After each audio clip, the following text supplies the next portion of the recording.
Hello friends, मैं Vikesh sir इस video में आपको बिहार बेल्ट्रॉन के अंतर्गत जो डीईओ यानी कि डाटा एंट्री ऑपरेटर का जो एग्ज़ाम होने वाला है, इसके लिए मैं आज आपको 30 क्वेश्चन कंप्यूटर का बताने वाला हूँ। जब आप एग्ज़ाम देने जाएंगे तो वहाँ आपसे टोटल 60 क्वेश्चन पूछे जाएंगे और इसके लिए आपको समय भी जो है 60 मिनट का ही दिया जाएगा। तो हम 60 क्वेश्चन तो बताएंगे आपको, लेकिन 2 वीडियो में बताएंगे।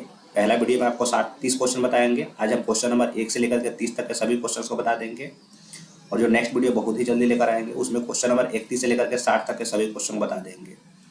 ये जितने भी क्वेश्चन मैं आपको बता रहा हूँ, ये सभी प्रीवियस ईयर के क्वेश्चन हैं, एग्जाम में पूछे गए क्वेश्चन हैं और कंप्यूटर के ही क्वेश्चन हैं। आपके एग्जाम में ऐसे ही क्वेश्चन आएंगे। आज जब आपको क्वेश्चन बताने वाले हैं वो 20 दिसंबर 2019 को जो एग्ज़ाम हुआ था पाटलिपुत्रा में I1 डिजिटल जोन में, शाम को 3 से 4 बजे के बीच में, उसका मैं आपको क्वेश्चन बताने वाला हूँ। इसलिए वीडियो में आप बने रहिए, वीडियो आपके लिए बहुत ही इम्पोर्टेंट है। जो लोग चैनल पर पहली बार आए हैं वो लोग चैनल को जरूर सब्सक्राइब कर लीजिएगा। अब चलिए स्टार्ट करते हैं और देखते हैं एक एक करके सभी क्वेश्चंस को। तो एक सेकंड,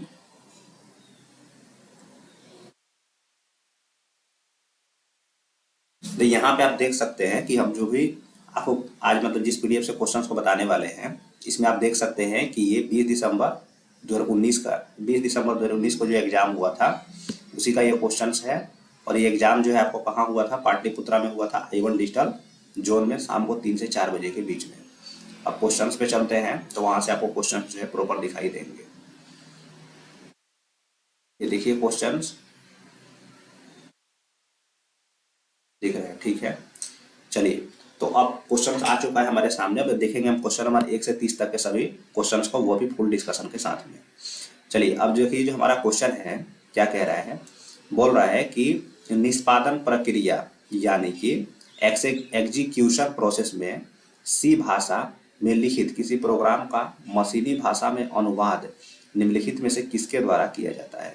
ध्यान से देखिए, यहाँ पे फिक्स कर दिया है कि सी भाषा को ही क्या करना है, हमको मशीनी भाषा में मतलब कन्वर्ट करने हैं। तो सी भाषा को अगर हम मशीन भाषा में कन्वर्ट करेंगे तो इसके लिए हम किसका यूज करने वाले हैं? तो इसके लिए हम कंपाइलर का यूज करते हैं। इसके लिए किसका यूज करते हैं? कंपाइलर का यूज करेंगे। ये तो आंसर हो गया। अब रही बात कि यहाँ पे नीचे 3 ऑप्शन और हैं, तो इसको तो छोड़िए। यहाँ पे आपके लिए इंपॉर्टेंट क्या बनता है? एक इंपॉर्टेंट बन जाता है आपके लिए इंटरप्रेटर और दूसरा बन जाता है आपका असेंबलर।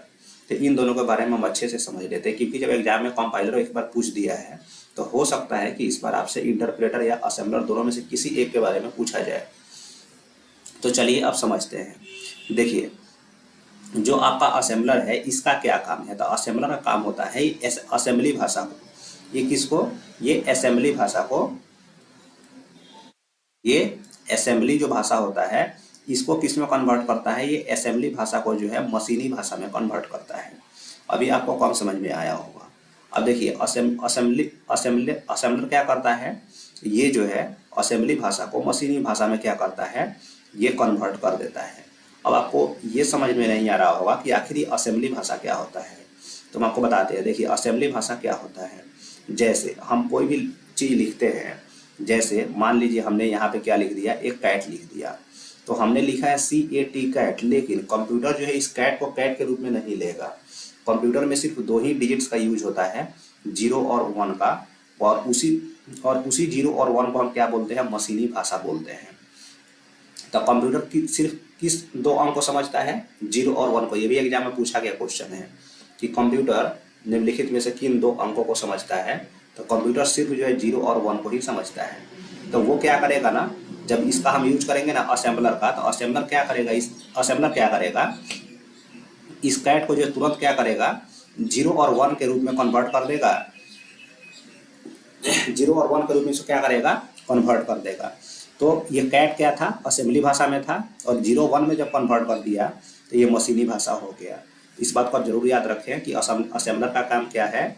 असेंबली भाषा को मशीनी भाषा में बदलने का काम करता है। ये आपको समझा, इसलिए देखिए समझे रहिएगा, तो कभी नहीं भूलिएगा। इसे रटिएगा तो भूल जाइएगा, ठीक है। अब आइए इंटरप्रेटर की बात करते हैं।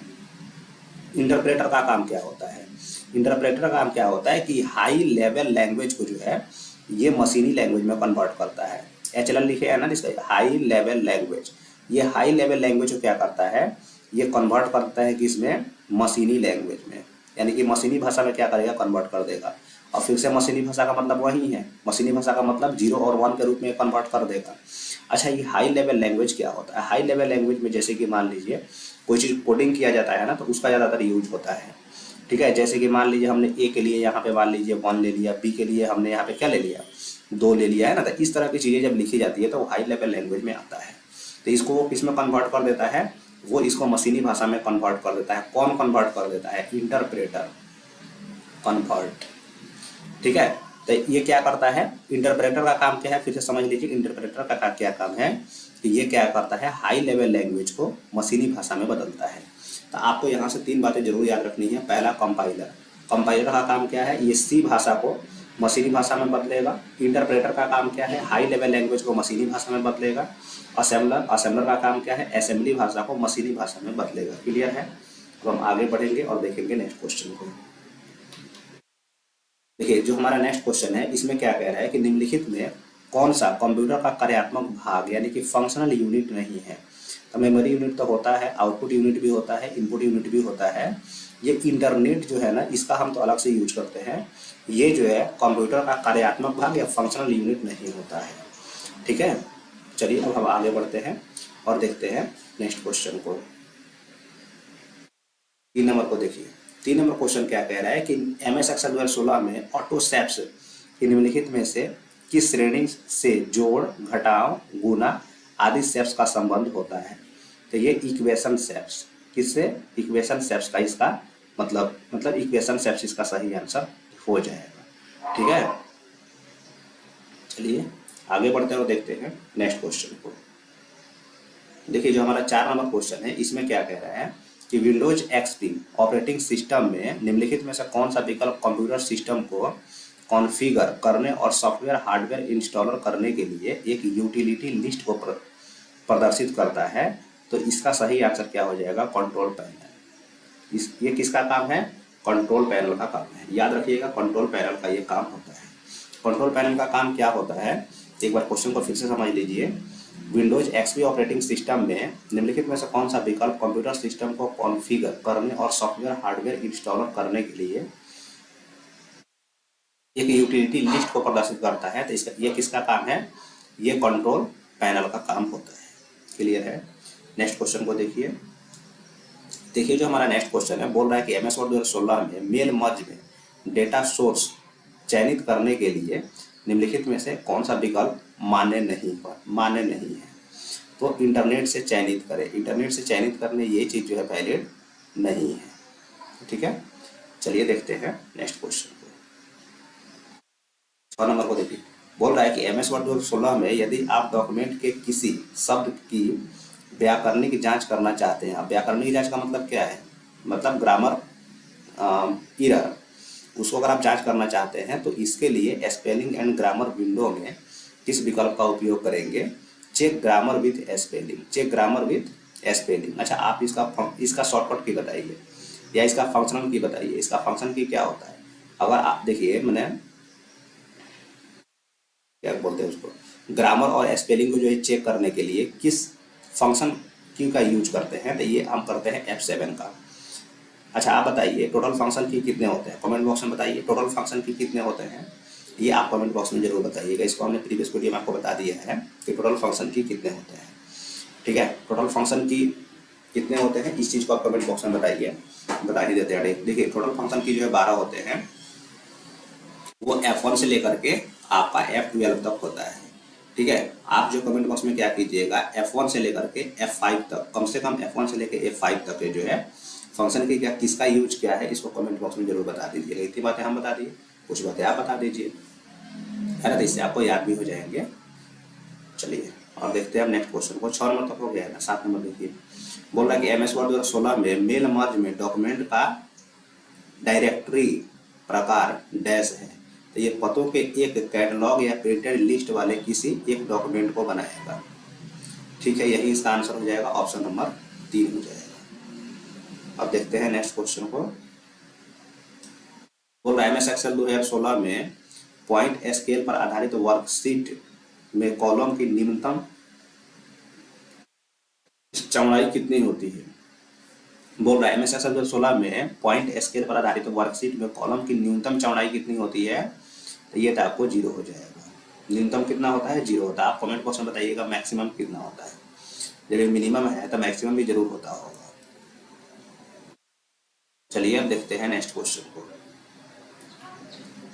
बोल रहा है कि विंडोज एक्सपी ऑपरेटिंग सिस्टम में मौजूदा प्रयोगकर्ता द्वारा उपयोग की जाने वाली फाइलों जैसे नाम, प्रकार आदि के विवरण प्रदर्शन के लिए किस अनुक्रम का पालन किया जाता है। तो इसके लिए जो है अगर आपको फाइलों जैसे कि नाम, प्रकार आकार के लिए स्टार्ट में जाइए, माई डॉक्यूमेंट में, उसके बाद व्यू पे क्लिक कीजिए, उसके बाद डिटेल्स पे क्लिक कीजिएगा तो सारा चीज़ आपको आ जाएगा। इस क्वेश्चन को ज़रा ध्यान से समझिए क्या कहना चाह रहा है।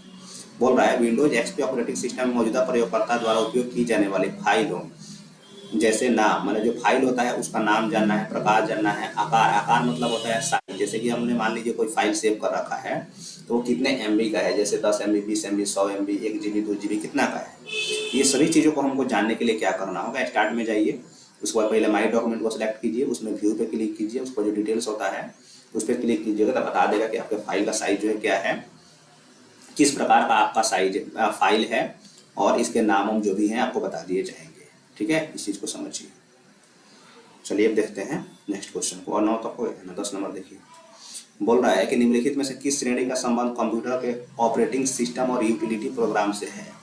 इसका सही आंसर क्या हो जाएगा, सिस्टम सॉफ्टवेयर।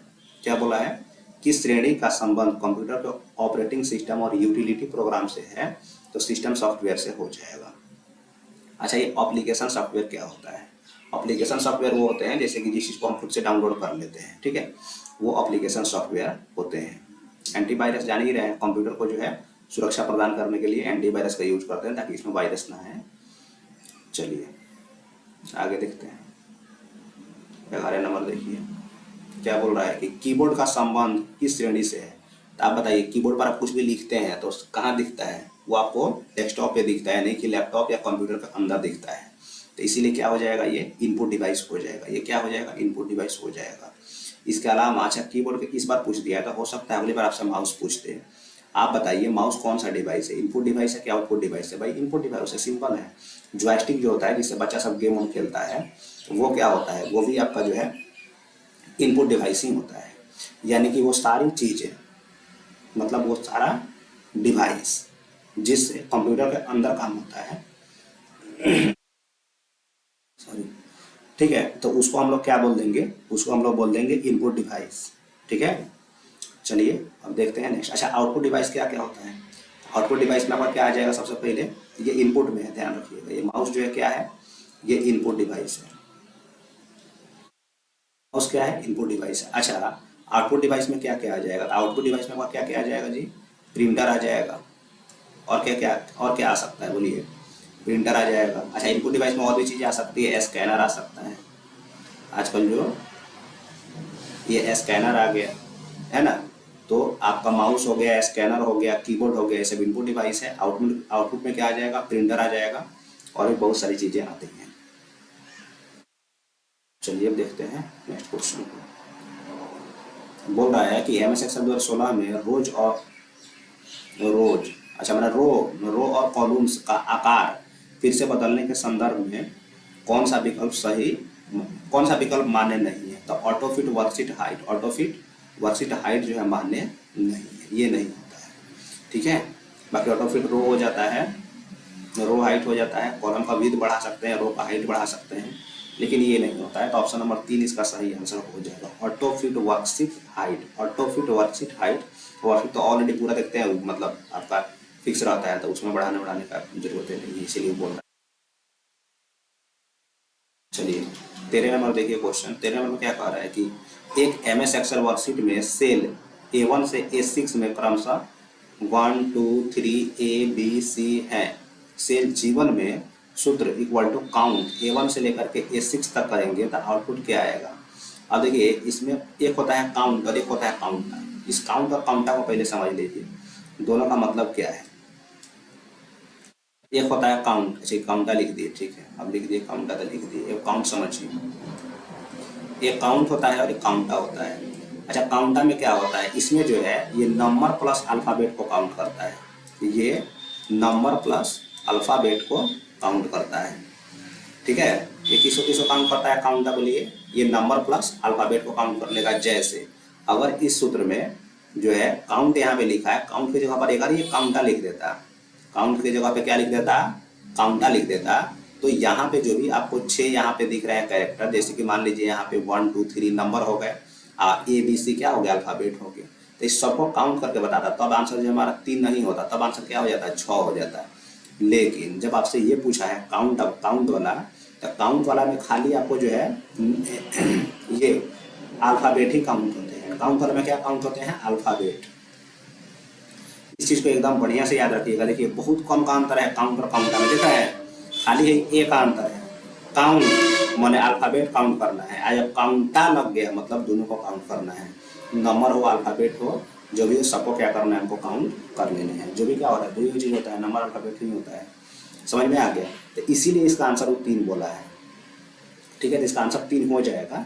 लेकिन अब आपसे अगर मान लीजिए काउंटर का सवाल पूछ दिया जाए, तो आप सबको जोड़ कर बताइएगा, मतलब सबको गिन लीजिएगा कई वो है, आप बता दीजिएगा। एक चीज़ और ध्यान रखिएगा, सेल का रेंज कहाँ से कहाँ तक था, A1 से लेके A6 तक दिया था, तो A1 से A6 तक जाइएगा तो इतना आ जाएगा। चलिए आगे बढ़ते हैं और देखते हैं नेक्स्ट क्वेश्चन को। यहाँ पे एक चीज़ और देखिएगा, यहाँ से A1 से A6 में ही इसको लिखा है, समझे। तो A1 का मतलब कुछ ही होता है आपका row number column number A हो जाएगा, रो नंबर 1 हो जाएगा। तो 1 2 3 नीचे लिखा रहता है, 4 5 6, आई में लिखा हुआ है, मान लीजिए आपको 1 2 3 यहाँ लिखा है ABC। तो पूरा रेंज को ले लिया है, A1 से लेकर इसको क्या बोलेंगे, A6 बोलेंगे। जब पूरा पकड़ लिया है तो पूरा में ये इतना ही ना आएगा। तो अब इतना में से देख लीजिए ना कि आखिर अल्फ़ाबेट कौन सा है, तो अल्फ़ाबेट 3 को है, ABC, इसीलिए यहाँ 3 आंसर लिखा है। अगर काउंटा पूछता था पूरा ले लेते, 6 ले लेते। समझ में आ गया। चलिए देखते हैं नेक्स्ट क्वेश्चन। 14 नंबर में क्या बोल रहा है कि MS वर्ड के किस टाइप में कट कॉपी पेस्ट जैसे विकल्प होते हैं। कट कॉपी पेस्ट किस में होता है जी, क्या आपका होम में ही होता है। होम में क्या होता है, कट कॉपी पेस्ट होता है, और भी बहुत सारी चीज़ें होती है उसमें, जैसे कि सेव होता है ना, सेव एज होता है, प्रिंट होता है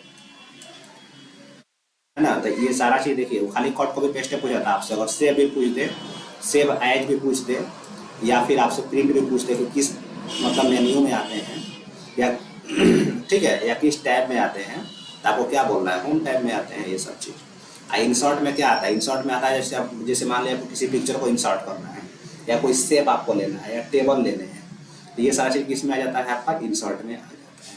क्लियर है। चलिए देखते हैं नेक्स्ट क्वेश्चन। बोला निम्नलिखित में से किसे MS पावर पॉइंट में स्लाइड में आइटम के रूप में नहीं डाला जाता है।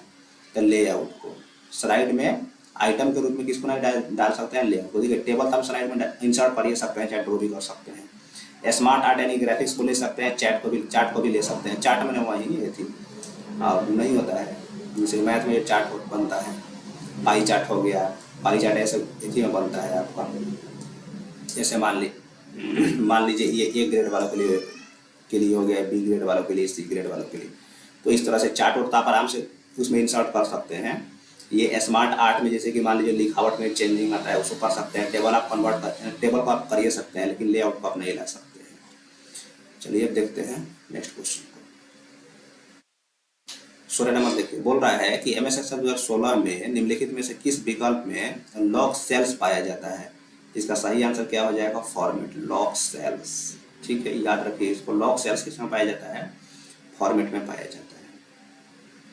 अच्छा, लॉग सेल्स का मतलब है ना कि जैसे कि आप MS एक्सेल में जैसे कि मान लीजिए आपका क्या हो गया, वर्कशीट हो गया ना, तो वर्कशीट में जो सेल किसको बोलेंगे, ये वो फंड को बोलेंगे, ये वो फंड को क्या बोलेंगे, सेल बोलेंगे। सब जितना फंड दिख रहा है उतना सेल है।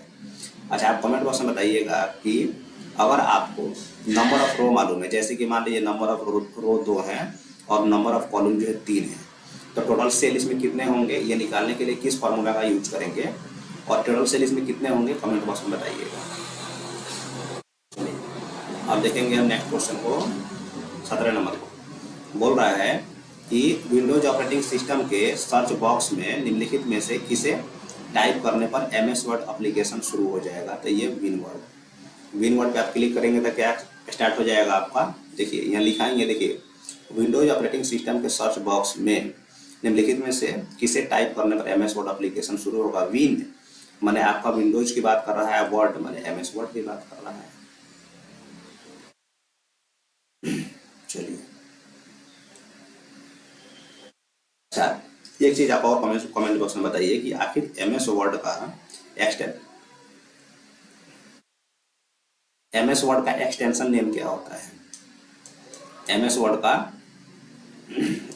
एक्सटेंशन नेम क्या होता है। अब अभी आपको बताना है कब से, 2007 के बाद वाला बताना है, 2007 के पहले वाला ना। 2007 के बाद में जो आया है वो कि एग्जाम भी ये पूछेगा, 2007 के पहले वाला थोड़ा पूछेगा। जो आप पूछेगा भी तो भी याद रखिए, लेकिन अभी आप 2007 वाला के बाद वाला कमेंट कीजिएगा कि MS वर्ड का जो है एक्सटेंशन नेम क्या होता है 2007 के बाद। चलिए देखेंगे हम नेक्स्ट क्वेश्चन। 18 नंबर देखिए बोल रहा है MS पावरपॉइंट 2016 में निम्नलिखित में से किस टैब में लेआउट विकल्प नहीं पाया जाता है। तो लेआउट विकल्प किस में नहीं पाया जाएगा। इंसर्ट में होता है, रिव्यू में होता है, व्यू में होता है, होम में नहीं होता है। तो होम इसका आंसर हो जाएगा। इंसर्ट के बारे में बताइए दिए हैं। इंसर्ट में क्या करते हैं, पिक्चर उक्चर को इंसर्ट करते हैं, टेबल इंसर्ट करते हैं, ये सारी चीज होता है। चलिए कहाँ ले होगी 18 ले। 19 नंबर देखिए लिख दिया है अपना। 19 नंबर देखिए निम्नलिखित में कौन MS एक्सेल 2016 में चार्ट का कोई प्रकार नहीं है। तो अब देखिए चार्ट में आपका कॉलम आता है, लाइन आता है, स्कैटर आता है, सोलर कुछ नहीं होता है, ये नहीं आता है। तो ऑप्शन नंबर बी इसका आंसर हो जाएगा। चलिए आगे देखिए निम्नलिखित में से कौन सा विकल्प सिस्टम और एप्लीकेशन सॉफ्टवेयर के संदर्भ में निम्नलिखित कथनों की सत्यता का सर्वोत्तम वर्णन करता है। तो कह रहा है, पहला कह रहा है कि सिस्टम सॉफ्टवेयर के पार्श्व में काम करने के कारण आमतौर पर यूजर उससे इंटरेक्ट नहीं करता है। दूसरा क्या कह रहा है कि कंप्यूटर पर एप्लीकेशन सॉफ्टवेयर तब इंस्टॉल किया जाता है जब ऑपरेटिंग सिस्टम इंस्टॉल किया गया हो। तो इसका सही आंसर क्या हो जाएगा। एक तो सही है लेकिन दूसरा जो क्या है आपका गलत है। पहला सही है, दूसरा क्या है गलत है। चलिए देखते हैं नेक्स्ट क्वेश्चन को। बोल रहा है कि MS पावरपॉइंट 2016 में duplicate selected slide function slide group में डैश के अंतर्गत आता है। तो ये न्यू स्लाइड के अंतर्गत आ जाएगा। क्या बोल रहा है, MS पावरपॉइंट 2016 में duplicate selected slide function slide group में डैश के अंतर्गत आता है। तो न्यू स्लाइड के अंतर्गत ये आ जाएगा। देखिए नेक्स्ट क्वेश्चन को। बोल रहा है निम्नलिखित में से कौन URL का पूर्ण रूप है जिसके माध्यम से इंटरनेट पर सूचना पाई जाती है। तो इसका क्या हो जाता है बोलिए, यूनिफॉर्म रिसोर्स लोकेटर। कितना बार एग्जाम में पूछा गया है, बहुत अलग अलग एग्जाम में, खाली कंप्यूटर का ना आप देखिए एग्जाम दीजिएगा ना दरोगा का, उसमें भी पूछा गया था कि बताइए URL का फुल फॉर्म क्या है। तो इसका क्या होता है यूनिफॉर्म, इसका फुल फॉर्म बहुत इंपॉर्टेंट है, यूनिफॉर्म रिसोर्स लोकेटर होता है, रिसोर्स लोकेटर। ये बहुत इंपॉर्टेंट है, इसको याद रखिए। Uniform resource locator, uniform resource locator इसका फुल फॉर्म होता है। ठीक है, चलिए आगे बढ़ते हैं। बाकी इतना ऑप्शन दिए सब बोलती है। चलिए आगे देखते हैं। 23 नंबर देखिए, बोल रहा है MS एक्सेल 2016 में फॉर्मूला में कॉपी पेस्ट करते समय सिर्फ फॉर्मूला कॉपी करने के लिए पेस्ट स्पेशल वाले निम्नलिखित में से किस विकल्प का उपयोग किया जाता है। तो सूत्र यानी कि फॉर्मूलाज का यूज किया जाता है। 24 नंबर देखिए, MS 2016 में व्यू टैब का निम्नलिखित में से कौन सा विकल्प मौजूद डॉक्यूमेंट के व्यू से युक्त कोई नई विंडो खोलने के लिए प्रयुक्त किया जाता है। तो इसका आंसर हो जाएगा न्यू विंडो। नेक्स्ट देखिए 25 नंबर, बोल रहा है जब माउस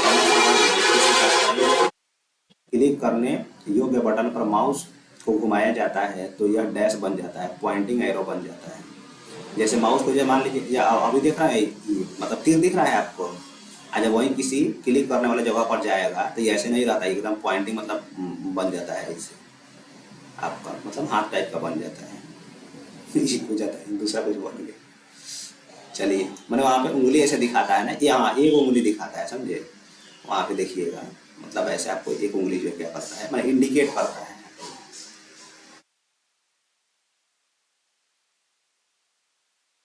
आगे देखिए, एम एस एक्सेल 2016 में वर्कबुक की सुरक्षा के लिए निम्न में से किस विकल्प का उपयोग किया जाता है? Encrypt with password. आप देखिए, किसी चीज़ को सुरक्षा करना है तो क्या करेंगे? पासवर्ड लगाएंगे ना। तो यही बोल रहा है, इनक्रिप्ट विथ पासवर्ड लगा दीजिए, वो क्या हो जाएगा, वर्कबुक में आपकी सुरक्षा मिल जाएगी। दूसरा कोई उसको खोलने जाएगा तो पासवर्ड पूछेगा, आज इसको पासवर्ड पता रहेगा ना, खोलेगा उसको।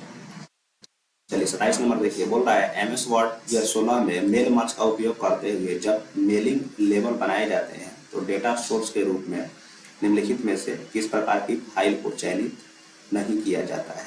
तो MP3 को आप चयन नहीं कर सकते हैं, बाकी सारी चीज़ों को कर सकते हैं।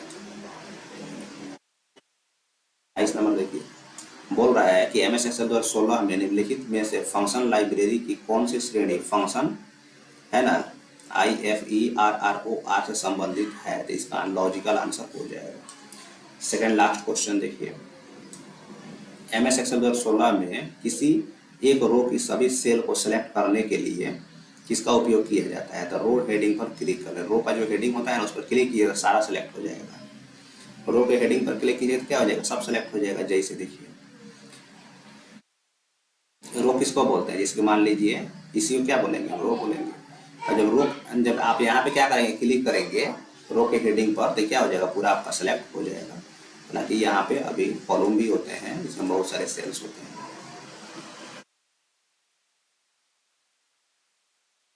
ये वाला लास्ट क्वेश्चन देखिए, निम्नलिखित में से कौन ब्रॉडबैंड इंटरनेट कनेक्शन का एक प्रकार नहीं है? तो DSL होता है, DSL का फुल फॉर्म बता दीजिएगा क्या होता है?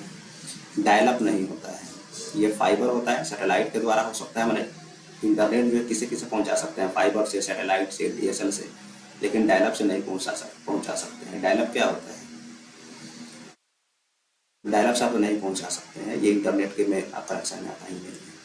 ठीक है, तो चलिए, इसमें हमने आपको 1 से लेकर के 30 तक के सभी क्वेश्चंस को बता दिया है और उम्मीद करते हैं आप सबको समझ गए होंगे। वीडियो आपको जरूर अच्छा लगा होगा। वीडियो अगर आपको अच्छा लगा, चैनल को भी सब्सक्राइब कर लीजिए, इस वीडियो को एक बार लाइक कर दीजिए और इसको एक बार शेयर कर दीजिए। आप जिस भी सोशल मीडिया प्लेटफॉर्म पे हो वहाँ पे इसको एक बार शेयर जरूर कर दीजिए। अगला वीडियो हम बहुत ही जल्दी लेकर के आएंगे, उसमें क्वेश्चन नंबर 21 से लेकर के 60 तक के सभी क्वेश्चन को बता देंगे, वो भी फुल एक्सप्लेनेशन के साथ। इसलिए चैनल को जरूर सब्सक्राइब कर लीजिएगा। ठीक है फ्रेंड्स, मिलते हैं आपसे नेक्स्ट वीडियो में। Thank you.